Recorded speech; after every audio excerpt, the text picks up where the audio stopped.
Ok, pessoal, aqui quem vos fala é o professor Felipe Zumba. Vamos aqui continuar a aula que foi iniciada no vídeo anterior, em que nós definimos o que é o risco, definimos o que é retorno e verificamos como se calcular um retorno, tá certo? Dando sequência, nós agora vamos exatamente para verificar os diferentes perfis dos administradores no que tange aos riscos, tá certo? Então, a primeira característica é exatamente aquele administrador que é indiferente ao risco. Como assim? Vamos supor vocês aí que estão do outro lado da tela. Vocês estão especulando um tipo de investimento específico e esse investimento específico vai lhe trazer de retorno. Lembre-se que verificamos como se calcular o retorno de um ativo, tá certo? Então, este investimento há de lhe trazer de retorno cerca de R$10.000 e o risco de dar errado é 10%. O que é o investidor indiferente ao risco? É aquele que, por mais que o retorno seja fixo, R$10.000, é isso que esse investimento vai trazer de retorno, se o risco sai de 10% para 20%, ele não vai alterar o investimento, nem vai exigir um retorno maior. Ele há de ser indiferente ao risco, ele não vai alterar a sua percepção de acordo com o risco. Já o investidor averso ao risco, não. Imagine você fez um investimento, tá certo? Vamos supor que você seja enquadrado neste perfil, um administrador averso ao risco. Você pegou esses recursos, fez o investimento, espera que em um determinado período ele lhe retorne R$10.000. O risco inicialmente era de 10%, só que aconteceram alguns fatores que fez com que esse risco aumentasse de 10% para 20%. Esta ampliação do risco fez com que você exigisse um retorno maior. Por quais motivos? Pense comigo. Ora, o risco desse investimento aumentou de 10% para 20%. Então, se o risco aumentou, eu vou exigir um retorno maior. Então, eu não quero mais receber R$10.000. Para que eu permaneça neste tipo de investimento, agora eu exijo R$12.000 retorno. Então, quanto maior o risco, maior é a exigência do retorno para os investidores que seguem este perfil avesso ao risco. E, por fim, o propenso ao risco. O investidor propenso ao risco, ele está disposto a, de certo modo, arriscar, e ele tem até mesmo uma certa afeição. Vamos supor, geralmente os investidores propensos aos riscos, os retornos são muito elevados e, por sua vez, eles absorvem o risco exatamente pelo fato, se der certo, os retornos vão de ser mastodônticos, muito elevados. Mas voltando àquele patamar inicial, o que é que acontece?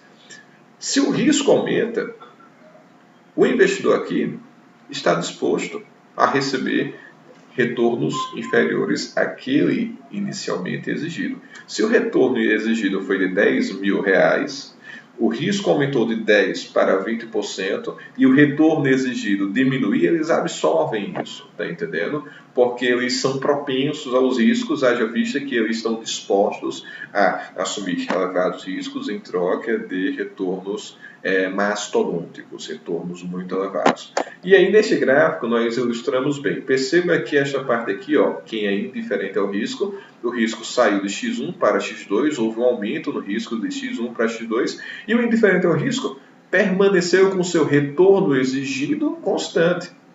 Ele não foi abalado. Já o investidor propenso ao risco, ele pode sim, de certo modo, sofrer perdas no retorno esperado. Se o retorno esperado inicialmente era de R$10.000, ele está disposto, mesmo em face do aumento do risco, a ter uma redução no retorno esperado, porque ele é propenso ao risco. Volto a dizer que, nessas circunstâncias, os retornos são muito elevados. Então, se o risco é de 20% e aumentou de 30%, o retorno vai diminuir, por exemplo, de R$1 milhão para R$800.000. Então percebam que os retornos são muito elevados, que faz com que o investidor ele arque a consequência de sofrer exatamente essas reduções do retorno exigido. Tranquilo? A margem de lucro deve ser muito elevada. Já o avesso ao risco, não. É aquele que, Se o risco aumenta de x1 para x2, ele vai exigir um retorno esperado maior. Ele diz, olha, eu não corro, o risco atua. Se o risco aumentar, eu quero ter maiores retornos. Então, essa é a lógica dos 3 perfis de risco, tranquilo? Vamos agora, meus caros e minhas caras, mensurar. Vimos como calcula o retorno e vimos a definição do retorno. Assim como vimos, inicialmente, a definição de risco. Agora vem a pergunta. Quais os parâmetros eu hei de utilizar para mensurar o risco de um ativo?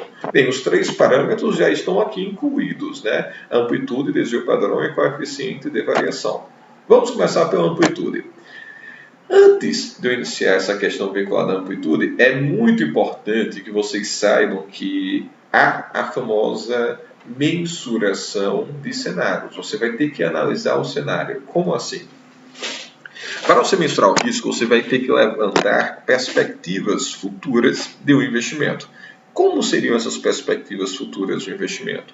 Vamos supor que você vai comprar as ações da Itaúsa. Essas ações da Itaúsa, elas vão ter o seguinte aspecto.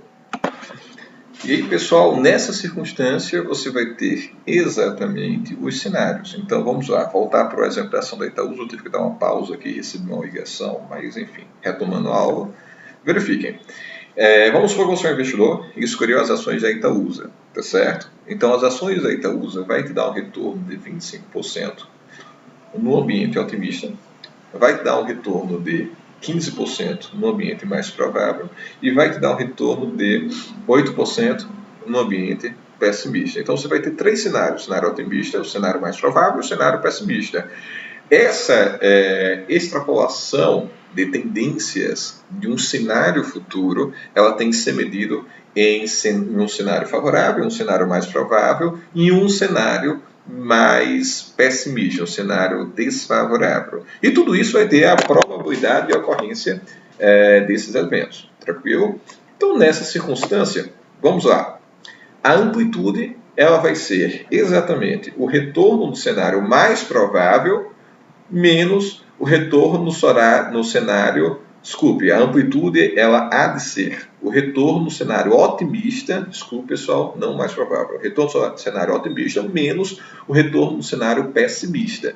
Então a amplitude vai ser isso, vou pegar o retorno que esse investimento ia me dar no cenário otimista e subtrair desse retorno que iria ser dado no cenário pessimista. Tranquilo? Então, dando sequência aqui, nós vamos ter, de certo modo, aqui como se fazer esse cálculo. Olha só, eu vou ter o ativo A e o ativo B. O investimento inicial vai ser de 10 mil e a taxa de retorno anual nos 3 cenários pessimistas, mais provável e otimista, hão de ser essas. Vamos verificar qual vai ser a amplitude do ativo A. No cenário otimista, o ativo A vai me dar um retorno de 17%. No cenário pessimista, o retorno há de ser 13%. Então, nessas circunstâncias, eu vou ter uma amplitude de 17 menos 13, 4%. O ativo B, no cenário otimista, ele vai me dar um retorno de 23%. No cenário pessimista, 7%. Então, a amplitude dele vai ser 23% menos 7%, 16%.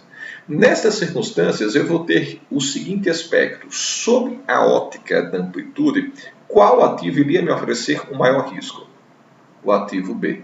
O ativo B, por ter uma amplitude maior do que o ativo A, ele há de oferecer mais risco. Mas por quê, professor? Veja, se a amplitude dele é 16%, nessas circunstâncias 12% superior à amplitude do ativo A, você vai ter que ele vai variar mais. E se ele vai variar mais, olha que coisa interessante, ele vai oferecer mais riscos. Porque observe comigo, se o cenário pessimista ocorrer, no ativo A, ele vai sair do mais provável, que é 15%, e vai reduzir em 2 unidades, apenas para 13%. Se o cenário pessimista ocorrer no ativo B, ele vai sair do mais provável, que é 15%, e vai cair para 7%, quase a metade.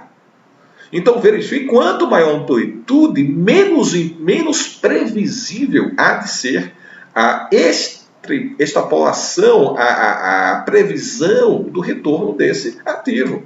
Então, quanto mais amplo for esse cenário, mais imprevisível há de ser o resultado final. Então, nestas circunstâncias, você teria uma perda mitigada no ativo A e uma perda considerável no ativo B. No entanto, quanto maior o risco, maior o retorno, teoricamente. Se o cenário otimista acontecer, o seu cenário no ativo A vai sair de 15% para 17%, um aumento não considerável, um aumento sutil.